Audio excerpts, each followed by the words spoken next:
दोस्तों आप मासिक मूल्यांकन यानी मंथली असेसमेंट का फुल सॉल्यूशन देखेंगे। हिंदी का, इंग्लिश का, गणित का, विज्ञान का, सामाजिक विज्ञान और संस्कृत का एक ही वीडियो में कक्षा 7 के लिए। और आपका जो मासिक मूल्यांकन है ये अक्टूबर में भी होगा, नवंबर में भी होगा, दिसंबर में भी होगा। तो आप अपना क्वेश्चन पेपर हमें 8469022568 ये नंबर है, व्हाट्सएप नंबर।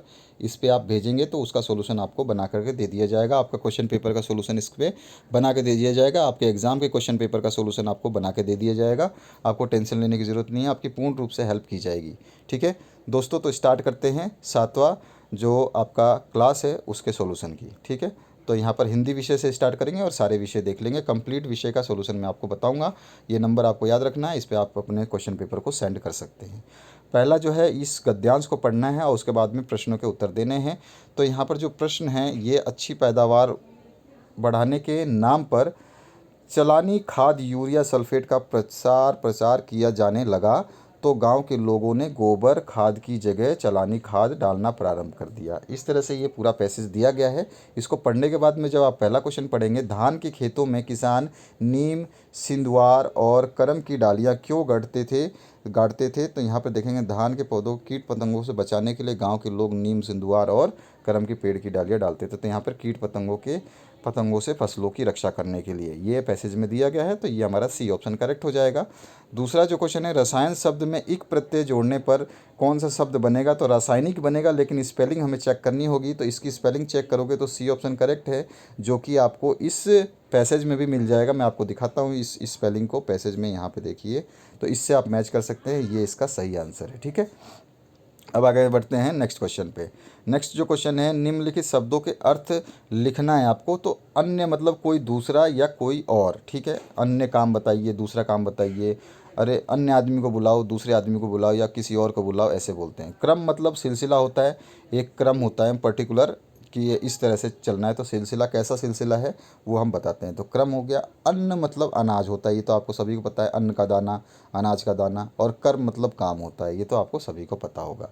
चौथा क्वेश्चन है, दवा के रूप में पेड़ पौधों के किन किन अंगों का प्रयोग किया जाता है। 4 औषधीय पेड़ों के नाम बताइए। तो दवा के रूप में पौधों के पत्ती, तना, फूल, फल, जड़ आदि भागों का प्रयोग किया जाता है। और औषधीय पेड़ जो है उनके नाम हम लिख सकते हैं, तुलसी, नीम, अदरक, नींबू, आंवला इत्यादि। ठीक है, तो इस तरह से हम 4 की जगह 5 नाम लिख दिए मैंने। पांचवा क्वेश्चन, निम्नलिखित पंक्तियों का अर्थ स्पष्ट कीजिए। तो दुनिया की सारी गंदगी के बीच दुनिया की सारी खुशबू रचते रहते हैं हाथ, खुशबू रचते रहते हैं हाथ। तो यहाँ पर इसका आंसर क्या हो जाएगा, प्रस्तुत पंक्तियों के माध्यम से कवि कहना चाहते हैं कि दुनिया की सारी खुशबू बिखेरने वाले, अगरबत्तियों को बनाने वाले श्रमिकों के कार्य करने की दशा अत्यंत दयनीय होती है। वे तंग बस्तियों में, गंदे मोहल्लों में, बदबूदार टोलों के अंदर दुनिया के लिए सुगंधित अगरबत्तियां बनाते हैं। यानी कि वो जहाँ रहते हैं, जहाँ पे ये अगरबत्तियां बनाई जाती है, वो बहुत ही बेकार, गंदी और तंग होती हैं जगह। अब आते हैं हम इंग्लिश पे। इंग्लिश का हम सोल्यूशन देखेंगे अब। तो इंग्लिश का क्या है, what does the statement taken from the lesson the rangoli suggest there is always a first time encourage his mother. तो उसकी मदर ने, जब उसके बच्चे ने बोला कि मैं भी बनाऊँ रंगोली, तो उसने कहा हाँ बना लो। तो बच्चे ने कहा कि पर मुझे तो आता नहीं है, या फिर तो फिर उसके बच्चे मम्मी ने कहा कि there is always a first time. तो सबके लिए पहला, ये हमेशा जो कोई भी चीज़ होती है वो पहली बार ही होती है, वो सबके लिए फर्स्ट होता है। तो यहाँ पे कौन सा इस वर्ड को मैच करके जो सूटेबल आंसर बनेगा। तो यहाँ पर जो सी ऑप्शन देखेंगे ना, ये वाला, ओनली आफ्टर स्टार्टिंग, जब आप पहली बार स्टार्ट करोगे, वी कैन लर्न, तो हम सब कुछ सीख सकते हैं। ठीक है ना, हम कुछ भी स्टार्ट करेंगे तो उसके बारे में हम सीख सकते हैं। तो ये सी ऑप्शन इसमें करेक्ट हो जाना है। नेक्स्ट क्वेश्चन जो है second, what type of word does the poet talk about in the given lines taken from the poem I saw a new world. तो यहाँ पर न्यू वर्ल्ड में से I saw a new world in my dream where all the folks alike did seem. तो इसका जो answer हो जाएगा, यहाँ पे ये जो चीज़ हमने पढ़ी है, इसको हमने जब बुक से पढ़ा होगा तो आपने भी ध्यान दिया होगा। इसका मतलब होता है a word where everyone looks the same. ठीक है, इसकी बात कर रहा है पोएट, उसने अपने ड्रीम में देखा। इसके बाद आते हैं हम क्वेश्चन नंबर थर्ड पे। तो क्वेश्चन नंबर थर्ड है, answer the following question in 20 to 30 words. तो यहाँ पर है, on which festival do we have rangoli, we make rangoli, और what Mumtaz written in Urdu with the colours. तो यहाँ पर आंसर है we make rangoli on the eve of Diwali festival. और दूसरा जो इसका पार्ट पूछा गया, Mumtaz has written Diwali Mubarak means happy Diwali इन उर्दू। उसके बाद बी जो पार्ट है, name two qualities that poet wishes to see in his countryman in the poem where the mind is without fear. तो इसका जो आंसर हो जाएगा, the poet wishes that his countryman should be remain in unity and truthful towards the nation. क्या चाहता है कवि कि वो उनका जो कंट्री मैन है वो एक साथ यानी कि इकट्ठा रहें, एकता में रहें, और ट्रुथफुल यानी सच्चे रहें अपने देश के प्रति सच्चाई से रहे। ठीक है, these two quality poet wants see in his countryman. ठीक है, यही खूबियाँ वो अपने कंट्री मैन में देखना चाहता है। नेक्स्ट है change the following sentence into indirect speech. तो पहला है he says I will come after an hour. तो इसका हो जाएगा he says that he would come after an hour. ठीक है, ये हो गया, इन्वर्टेड कॉमा में हम इसको बंद कर देंगे। इसके बाद में नेक्स्ट जो है she said this is the cheapest cloth. तो सी सैड दैट, यहाँ पे दैट, दिस, दैट के बाद में यहाँ लगा देंगे this was the cheapest cloth. उसके बाद में नेक्स्ट है they said we are going to cinema. तो they said that they are going to cinema, they were going to cinema, they are की जगह वर हो जाएगा। उसके बाद में आते हैं you said I am feeling ill. तो यहाँ पे हो जाएगा you said that you were feeling ill. ठीक है, ये इसके आंसर हो जाएंगे। नेक्स्ट क्वेश्चन की बात करते हैं, गणित सेक्शन से स्टार्ट करेंगे। गणित सेक्शन में पूछा गया है कौन परिमेय संख्या नहीं है। तो वो संख्या जो p बटे क्यू के रूप में नहीं लिखी जा सकती, p बाई क्यू के फॉर्म में नहीं लिखी जा सकती है, वो रैशनल नंबर नहीं कहलाती है, परिमेय संख्या नहीं कहलाती है। तो यहाँ पे देखिए ये बटे के रूप में लिखा हुआ है, ये भी p बाई क्यू के रूप में लिखा हुआ है, जीरो को भी हम p बाई क्यू के रूप में लिख सकते हैं, और 1/0 जो है ये इन्फिनिटी हो जाएगा, ये तो परिमेय संख्या नहीं होगी। किसी भी संख्या के नीचे q should not equals to 0, ये स्टेटमेंट है अपने परिमेय संख्याओं में, यानी रैशनल नंबर में q जो है नीचे वाली संख्या 0 के बराबर नहीं होनी चाहिए। तो ये 0 के बराबर है, तो यही राइट आंसर है, ये परिमेय संख्या नहीं है। आगे बढ़ते हैं नेक्स्ट क्वेश्चन की तरफ।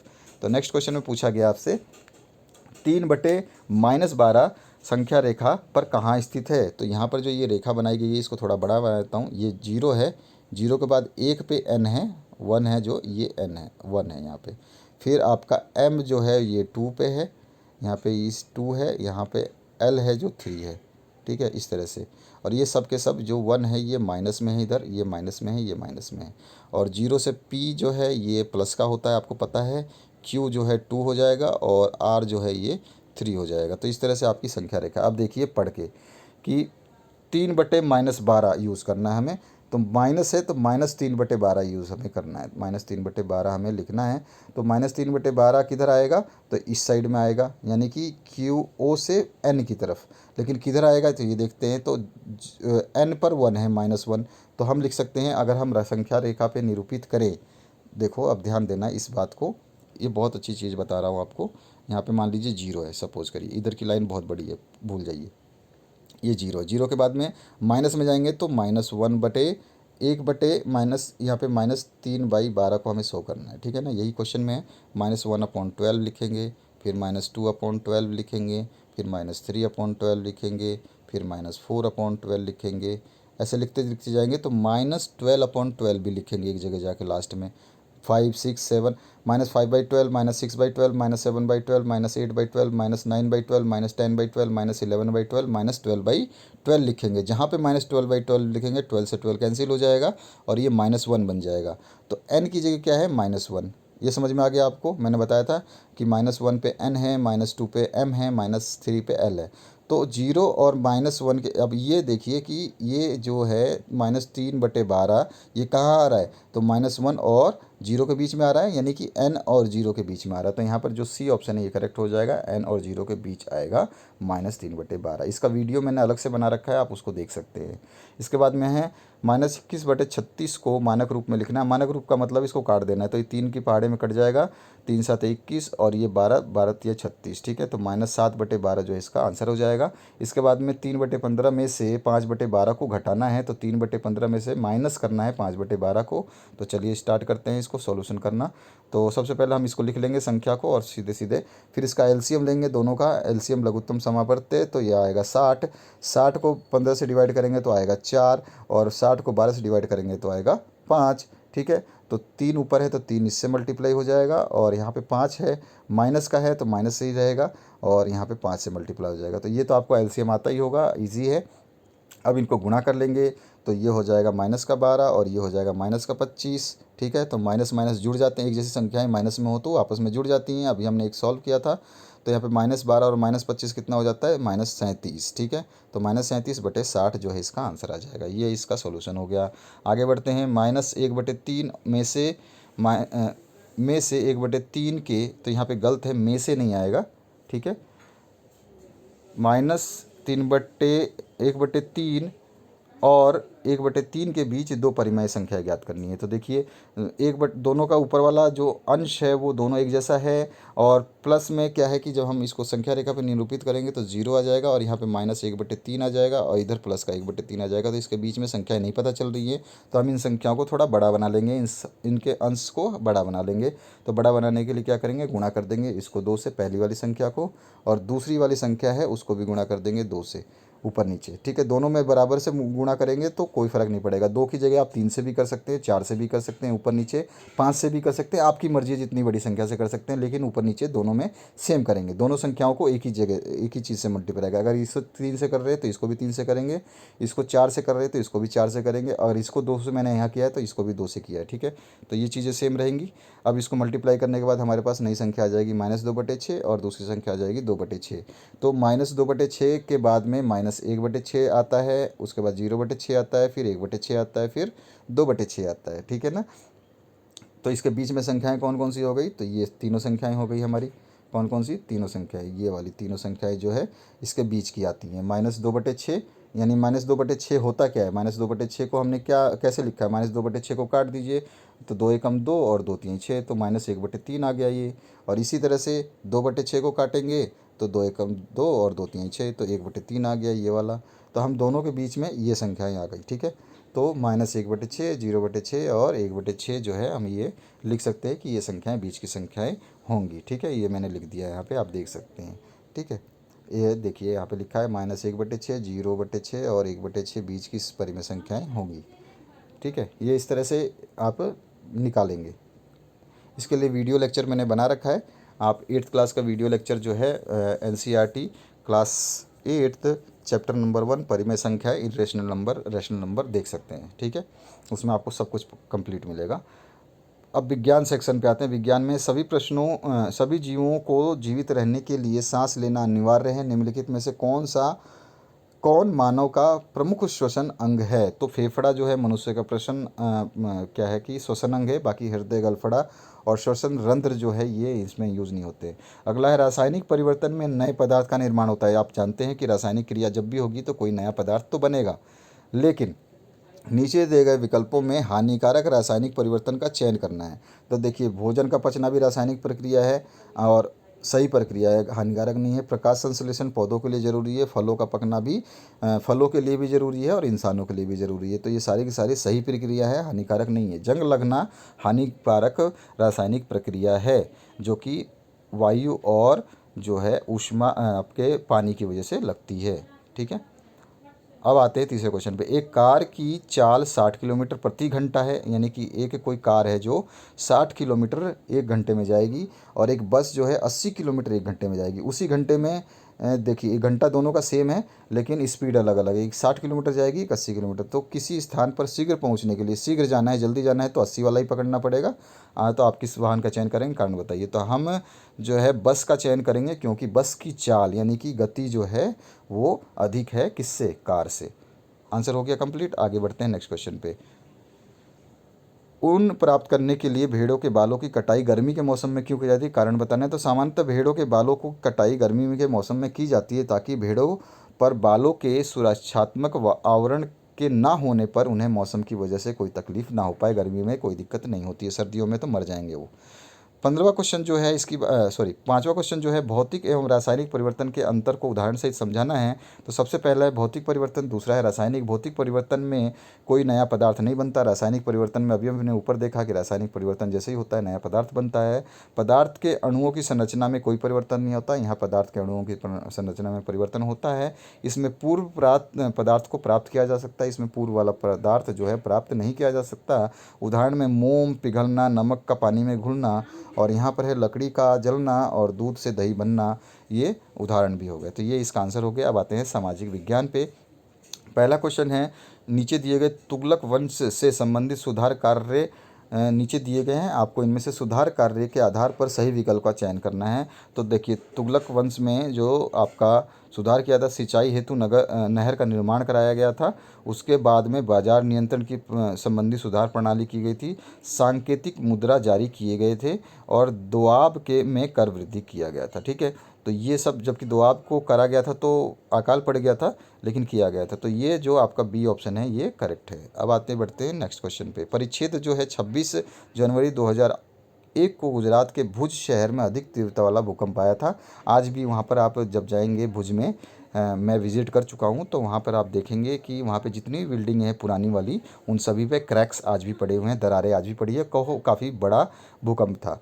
तो इस पूरे भूकंप की जो छोटी सी परिच्छेद दे रखा है, इसको पढ़ने के बाद में आपको इसके आंसर देना है। 26 जनवरी 2001 को गुजरात में आए तीव्र भूकंप का कारण क्या था। तो यहाँ पर जो है इसका कारण जो है इंडियन प्लेट का उत्तर की ओर गति करना था। तो इंडियन प्लेट के गति करने के कारण डी ऑप्शन जो करेक्ट हो जाएगा। लोकतंत्र में एक दलीय व्यवस्था के स्थान पर बहुदलीय व्यवस्था ज़्यादा महत्वपूर्ण होती है, क्यों। तो यहाँ पर जनता के सभी वर्गों की आकांक्षाओं को सामने लाते हैं। बहुदलीय व्यवस्था होने के कारण अन्य राजनीतिक दल प्रतिपक्ष की भूमिका निभाते हैं और लोकतंत्र को मजबूत बनाते हैं, ये भी सही है। और बहुदलीय व्यवस्था की ही लोकतंत्र में किसी एक दल की निरंकुशता से बचाता है, तो ये भी सही है। तो उपयुक्त सभी जो है इसमें सही आ जाएगा आंसर। नेक्स्ट क्वेश्चन है निर्वाचन आयोग के कार्य क्या होते हैं, और कोई 4 कार्य आपको लिखने हैं। तो निर्वाचन आयोग के प्रमुख कार्य जो है, एक हो जाए चुनाव क्षेत्र का परिसीमन। तो इसमें क्या चुनाव क्षेत्रों का परिसीमन करना निर्वाचन आयोग का प्रमुख कार्य है। लोकसभा तथा विभिन्न विधानसभाओं के लिए समय समय पर सीटों का निर्धारण और सीमांकन किया जाता है। उसके बाद में ख है मतदाताओं की सूची तैयार करना, ये भी इसका एक कार्य है। उसके अलावा हम विभिन्न राजनीतिक दलों को मान्यता प्रदान करना, तो उनको भी ये मान्यता, विभिन्न राजनीतिक दल हैं, इनमें राष्ट्रीय हो या राज्य हो, सभी दलों को शामिल किया जाता है, उनको मान्यता दी जाती है। और राजनीतिक दलों को आरक्षित चुनाव चिन्ह प्रदान करना, तो सभी के चुनाव चिन्ह अलग अलग प्रदान किए जाते हैं। कांग्रेस का अलग होता है, बीजेपी का अलग होता है, आपके एरिया में हाथी होगा, सिलाई मशीन होगा, झाड़ू होगा, तो इस तरह से चुनाव चिन्ह वगैरह सब पर। तो यही कार्य होते हैं चुनाव निर्वाचन आयोग के। ठीक है, तो आप इस लिख सकते हैं। 5वां क्वेश्चन है वायुमंडल की विभिन्न परतों को चित्र के माध्यम से दर्शाते हुए उनके नाम लिखने हैं। तो वायुमंडल की विभिन्न परतें इस तरह से होती हैं, जिसमें सबसे ये पृथ्वी है। पृथ्वी देखेंगे आप, छोटा सा पृथ्वी जो बना होता है आपकी बुक में बना हुआ। सबसे पहले है क्षोभ मंडल, जिसको ट्रोपोस्फियर बोलते हैं। फिर समताप मंडल, स्ट्रेटोस्फियर आ जाता है। फिर मध्य मंडल बोलते हैं मेसोस्फेयर, और फिर आयन मंडल जिसको आयनस्फेयर, और ब्रह्मांड जो है वो एक्सोस्फेयर जो हो जाता है। वायुमंडल जो बोलते हैं, ब्रह्मांड बोल रहा हूँ, वायुमंडल एक्सोस्फेयर। तो इस तरह से आपको नाम बता करके ये, और इसको कलरफुल नहीं, बस पेंसिल से हल्का पेंसिल इसमें लगाएंगे, थोड़ा डार्क इसको करेंगे, थोड़ा डार्क इसको, फिर ज़्यादा डार्क इसको, फिर सबसे ज़्यादा डार्क इसको करके बना सकते हैं आप, कोई दिक्कत नहीं आएगी। एग्जाम में ऐसे बनाना है आपको। 6वां क्वेश्चन है शेर शाह द्वारा किए गए सुधारों का वर्णन आपको करना है। तो शेर शाह द्वारा अनेक सुधार किए गए। सड़कों का निर्माण, मुसाफिरों के ठहरने के लिए जगह जगह पर सरायों का बनवाना, कुएं खुदवाकर पानी की व्यवस्था, सड़कों के किनारे वृक्ष लगवाना, डाक व्यवस्था को उचित प्रबंध, राजस्व एवं लगान की व्यवस्था में सुधार। कलकत्ता से पेशावर तक जाने वाला ट्रंक रोड भी शेरशाह की ही देन है। बहुत सारे हैं ये काम। अब आते हैं संस्कृत में, जो आपका अंतिम है पेपर। इसमें अनुच्छेद को पहले पढ़ना है, एक सरोवर आस्ती वाला, और इसके बाद में आंसर देने हैं। तो सरोवर कानी कानी विकसंती, तो यहाँ पे देखिए तस्मानी कमलानी विकसंती, तो यहाँ पे कमलानी विकसंती, बी ऑप्शन करेक्ट हो जाएगा। और कुर्दंती पदस्य कृत पदक किम अस्ति, तो यहाँ पे देखिए कुर्दंती के साथ में वानरा लगा हुआ है, तो वानरा जो है इसका आंसर हो जाएगा। तो ए ऑप्शन कुर्दंती में वानरा आ जाएगा। ठीक है, अब आते हैं हम नेक्स्ट क्वेश्चन की तरफ। तो नेक्स्ट क्वेश्चन क्या पूछा गया है आपसे, पूर्ण वाक्य उत्तर देना है, पूरा वाक्य लिखना है। तो सरोवरस्य समीपे कीदृश वृक्ष वट वृक्ष अस्ति, तो सरोवरस्य समीपे एक विशाल वट वृक्ष अस्ति। तो यहाँ पर आप देखेंगे तो ये पूरा का पूरा आंसर यहाँ पे मिल जाएगा आपको। उसके बाद में आते हैं चौथा क्वेश्चन, वानरान अत्र का विभक्ति किम च वचनम अस्ति। तो इसमें आपको बताना है वानर में कौन सा विभक्ति, तो विभक्ति जो है द्वितीय विभक्ति है और वचन जो है बहुवचन है। ठीक है, इसको वानरान को देखोगे आप तो आपको मिल जाएगा सब कुछ। ठीक है, तो अगर आपको याद है तो अच्छी बात है। तो ये इसका सोल्यूशन कंप्लीट हो गया। तो आशा करता हूँ इस वीडियो से आपको काफ़ी हेल्प मिलेगी। आप हमारे को अपना क्वेश्चन पेपर जिसका भी आप अक्टूबर में, नवंबर में, दिसंबर में जो भी आपके जारी किए जाएंगे उनको 8469022568 पर सेंड कर सकते हैं। इसका सोल्यूशन हम बना देंगे। चाहे आपका एग्ज़ाम पेपर हो, फाइनल एग्ज़ाम पेपर हो, हाफ ईयरली एग्ज़ाम पेपर हो या मासिक टेस्ट हो, लेकिन बोर्ड द्वारा या आपके स्कूल द्वारा प्रिंटेड होना चाहिए। आप हमें व्हाट्सएप नंबर पे सेंड कर सकते हैं फ़ोटो या PDF, आपको उसका सोल्यूशन मिल जाएगा। सभी वीडियोस को देखने के लिए जो आपका डिस्क्रिप्शन बॉक्स है उसकी प्लेलिस्ट आपकी 7th क्लास की है, उसमें आप देख सकते हैं। तो आशा करता हूँ इस वीडियो से आपको काफ़ी हेल्प मिली होगी। Thank you very much.